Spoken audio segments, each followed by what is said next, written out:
চাষবাস হচ্ছে, ধানের কেশ দেখতে পাচ্ছ, ধানের ক্ষেত।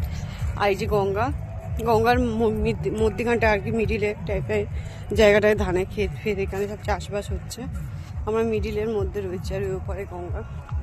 এখন ওইদিকে যাব, একটা পিকনিক স্পটে এসেছি, খুব সুন্দর জায়গাটা, দেখো তোমরা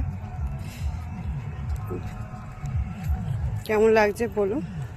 এই যে সব এসছে, যাচ্ছে এখন নৌকার কাছে, নৌকা করে এখন পার হবো, হয়ে তারপরে উপরে যাবো, দেখতে পাচ্ছ।